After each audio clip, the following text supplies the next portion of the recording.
جب تک کہ وہ پرانا نہ ہو جائے اس کو پہن کر. فیشن بدل جاتے ہو بھائی. ابا انشاءاللہ یہ اللہ نے چاہا تو آپ کے ارشادات وہی رہیں گے، اللہ نے چاہا تو میں تو جب سے دعوت اسلامی میں آیا ہوں، جب ہم 94-95 کے بیان نہ بھی میری 94-95 کے بیانات سنتے تو وہی کے وہی لفظ چل رہے ہیں، وہی کے وہی خیالات چل رہے ہیں. اللہ پاک ہمیں عمل کی توفیق عطا فرمائے. آمین.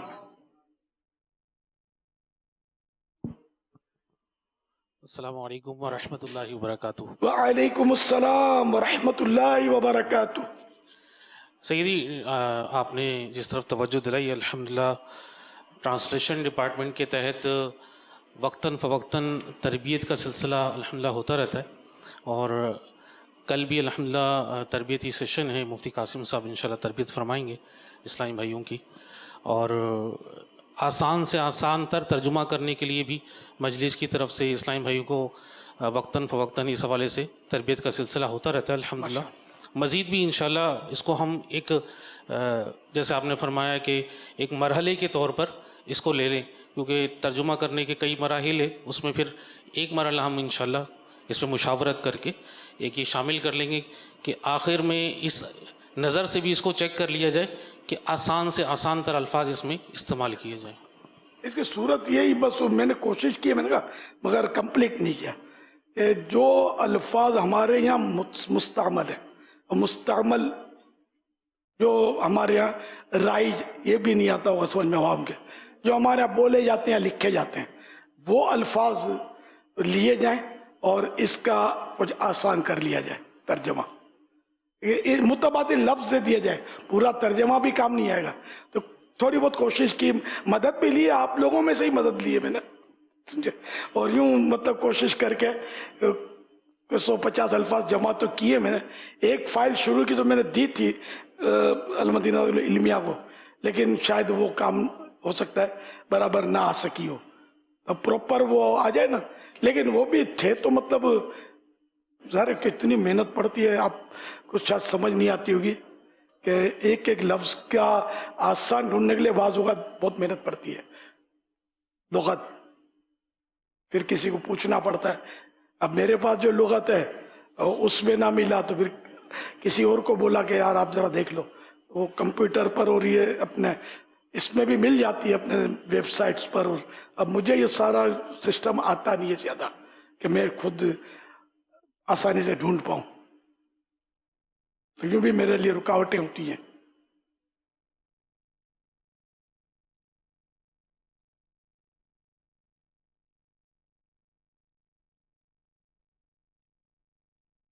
اس حوالے سے رہنمائی فرما دیں کہ جس طرح ہم شرعی اعتبار سے چیک کرواتے ہیں کہ اس میں کوئی ایسا کوئی ایشو تو نہیں ہے، یا پھر اردو کے اعتبار سے بھی جیسے چیک کرتے ہیں کہ یہ لفظ صحیح جگہ پر آیا کہ نہیں آیا، اگر آسان بنانے کے اعتبار سے بھی کوئی ایسا ہو جو کم پڑھا لکھا ہو اس کو پڑھایا جائے اور پوچھا جائے کہ کون سا لفظ سمجھ نہیں آیا آپ کو، تو اس لفظ کو فوکس کر لیا جائے. اگر یہ پڑھانے نکلے نا واقعی ہے آپ نہیں چل نہیں سکیں گے، اس لیے کوئی درمیانہ راستہ نکالنا پڑے گا، کیونکہ جس سے آپ پڑھائیں گے ہو سکتا ہے وہ میرا بھائی ہو انگوٹھا چھاپ، اس کو پڑھنا ہی نہیں پڑے گا، تو ہر لفظ سے بولے گا مجھے نہیں آتا.